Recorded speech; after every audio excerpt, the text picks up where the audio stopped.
Bon, voilà, donc s'agissant de l'évaluation et de l'handicap psychique, qui est un sujet qu'on dit souvent complexe ou en tout cas assez important, ce qui est important de rappeler en tout cas, c'est qu'il y a une importance sur cette question de l'évaluation aussi bien pour les personnes concernées, pour l'entourage et pour les professionnels. C'est un sujet qui est un peu transversal. Pourquoi ? Parce que c'est la possibilité d'avoir une reconnaissance des droits et d'avoir aussi par exemple, un accompagnement, ce qui est quand même quelque chose d'assez important.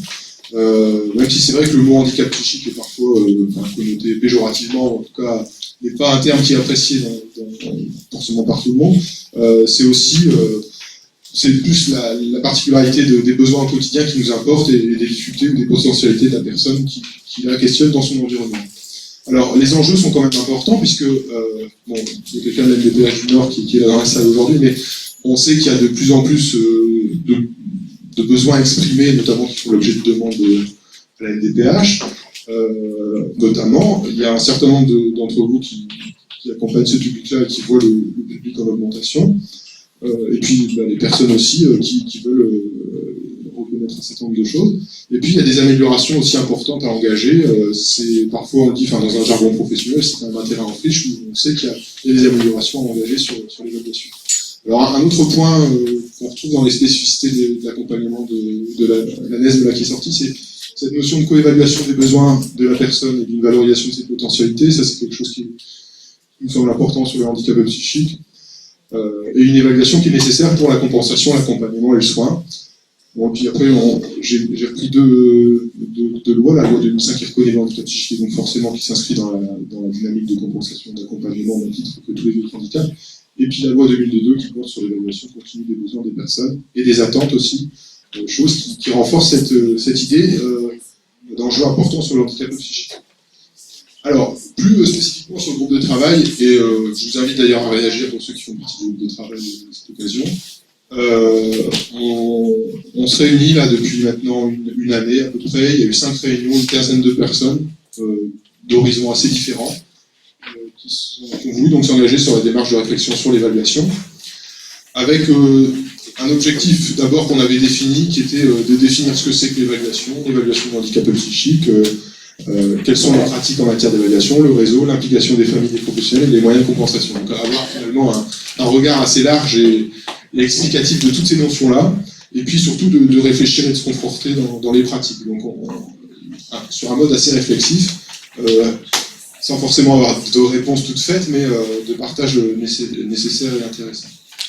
Donc aujourd'hui, il y a eu quelques productions qui ont été faites, qui sont, qu'on vous a pas remis toutes dans les pochettes, mais on a élaboré, je ne vais pas rentrer dans le détail, mais c'est pour dire qu'on a élaboré comme ça un comparatif et un descriptif de l'ensemble des pratiques d'évaluation de services qui voulaient bien se prêter au jeu, à la fois dans le monde de l'emploi, dans le monde de l'accompagnement, le rôle que pouvaient avoir les familles dans l'évaluation, qui se trouve ici.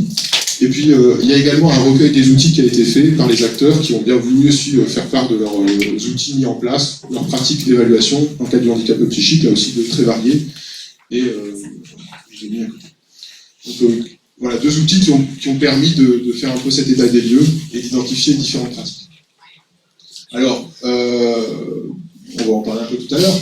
Il y a quelques outils ou des pratiques d'évaluation qui ont été évoquées, que je liste là de manière non scientifique et non par fréquence, mais en tout cas pour faire un peu le tour de ce qui a été évoqué et ce qui a fait l'objet de discussion. Donc il y a notamment le classique, les LADEB, le GERAP, l'évaluation au milieu de travail pour les acteurs de l'insertion pro, des démarches aussi d'auto-évaluation, où certains acteurs sont dans des démarches d'auto-évaluation avec les personnes elles-mêmes sur le handicap psychique.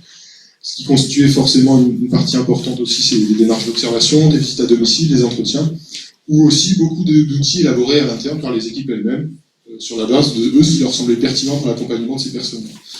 Donc aujourd'hui, de constats, mais il y en a beaucoup d'autres, hein, c'est une grande diversité des pratiques en matière d'évaluation de handicap psychique, sur des domaines qui forcément peuvent être différents puisqu'on a des logiques différentes, avec cette importance quand même de la pertinence de l'évaluation au quotidien, puisque c'est une notion importante sur le handicap psychique, c'est d'avoir une évaluation régulière avec la personne.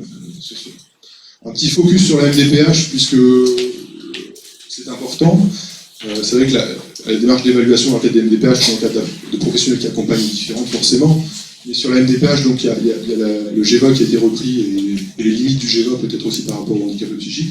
Et puis deux outils que vous connaissez peut-être, qui sont mis en place aujourd'hui sur la MDPH du Nord et du Pas-de-Calais, mais qui visent un peu la même chose. C'est le triptyque pour la MDPH du Pas-de-Calais et le document de liaison MDPH pour le Nord, qui est finalement un feuillet complémentaire, où on a le regard de la personne concernée, de l'entourage et d'un soignant pour mieux étayer un dossier de demande à la MDPH. Bon, on va dire encore des papiers à remplir. En tout cas, certains d'entre nous disent que ça peut apporter un élément important. En tout cas, la MDPH reste sur l'idée que c'est bien la répercussion fonctionnelle au quotidien de la personne et pas la psychopathologie, qui, enfin, aussi, mais qui importe beaucoup plus sur les décisions qu'ils peuvent prendre. Voilà, donc un ensemble d'outils avec des logiques de partenaires différents. Alors, en parallèle, puis c'est un document qu'on vous a donné aujourd'hui, au niveau du CREPSI, on a repris le document que Jean-Yves Barrère avec d'autres ont fait sur l'évaluation du handicap psychique, les outils mis à leur disposition, puisqu'il avait fait un recueil très exhaustif dans la littérature de l'ensemble des outils qui se faisaient. Et donc on a voulu aller un peu plus loin par rapport à ça et repérer si les outils disponibles, dans quelle langue, sur quoi ils portaient, est-ce que c'était la qualité de vie, la symptomatologie, l'estime de soi, etc. Et donc on a fait ce document-là, qui est un document qui apporte quelque chose, mais pour lequel il y a aussi de grandes limites, puisqu'il y a des outils qui sont très généralistes et qui sont pas spécifiques pour le handicap psychique, il y en a qui sont trop techniques par rapport à des pratiques de professionnels. Néanmoins, voilà, c'est une base de travail pour réfléchir à cette question d'évaluation, donc qui est à votre disposition, n'hésitez pas. Et l'idée surtout de ce guide, ce recueil, c'est de pouvoir aller au-delà et de compléter avec les pratiques des uns des autres pour pouvoir mieux être informé sur ce qui existe. Alors aujourd'hui, au bout de 5 réunions, voilà un petit peu la réflexion. Il y a quand même un objectif, en tout cas une attente particulière des participants du groupe de travail, qui est aujourd'hui, nous semble-t-il, d'identifier les outils ou les pratiques les plus pertinentes, les plus adaptées au handicap psychique dans cette multiplicité d'outils, essayer de voir quelles sont les pratiques qui pourraient être les plus intéressantes. Il y a ça, et puis voilà, aussi cette idée que finalement entre différents acteurs, on puisse avoir des outils qui peuvent être partagés pour savoir qui fait quoi, comment est-ce qu'on peut finalement avec la personne voir son évolution, ses capacités, etc. et qu'on puisse partager entre les équipes. Donc voilà où on en est, et c'est ça aussi qui nous a amené à solliciter Mme Passorio pour pouvoir réfléchir un peu sur cette question-là.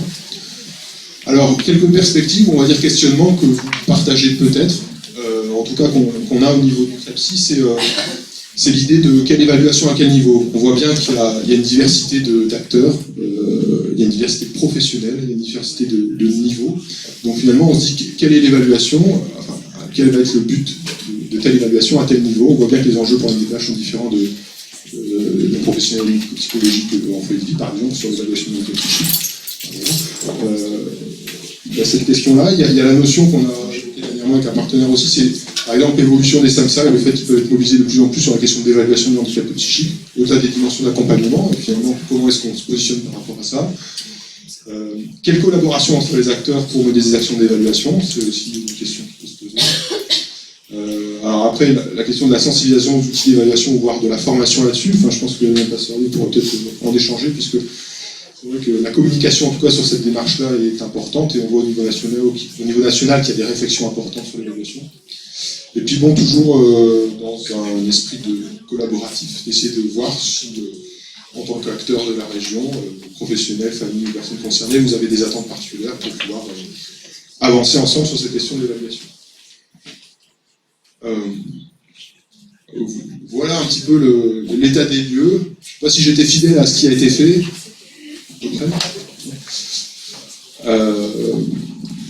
En sachant que je ne l'ai pas dit au début, mais je vais le dire, sur les groupes de travail aujourd'hui, il y a plusieurs groupes de travail sur le CREPSI. Il y en a un sur les ESAT, il y en a un sur l'insertion professionnelle, il y en a un sur le logement, il y en a un sur... il y en a plusieurs qui sont disponibles sur Internet et auxquels vous pouvez participer, ou vos collaborateurs peuvent participer facilement.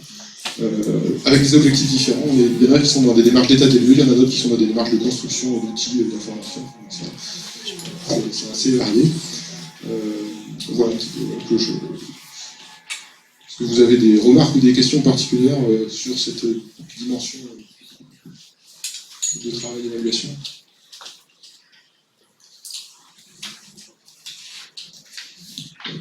Ça marche. Vous gardez les questions pour après, Laurent. Bonjour, Laurent Plomb, Fédération de recherche en santé mentale. Merci pour cette présentation. Je me demande si vous n'avez pas été affronté au polysémisme du terme d'évaluation qui est employé dans des acceptions finalement très, très différentes. On voit des gens qui, aussitôt qu'ils décrivent par exemple leur clientèle, évoquent une évaluation. Encore d'autres par la description.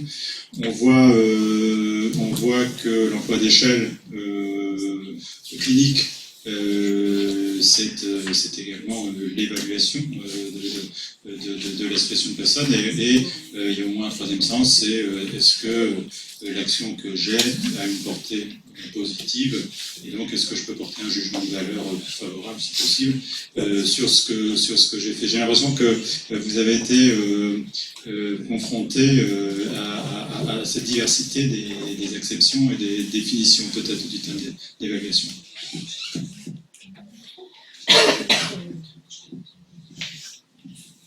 Probablement. Mais c'est clair, mais c'est un... je le dis très naturellement, je crois que c'est vrai que sur la question d'évaluation, le mot évaluation il est utilisé dans différents sens, et ça pose vraiment question pour savoir ce que les personnes y mettent derrière. Néanmoins, on regarde ce chapeau évaluation parce que dans les différents sens que cela peut prendre, il y a des enjeux et des questions qui se posent. Mais...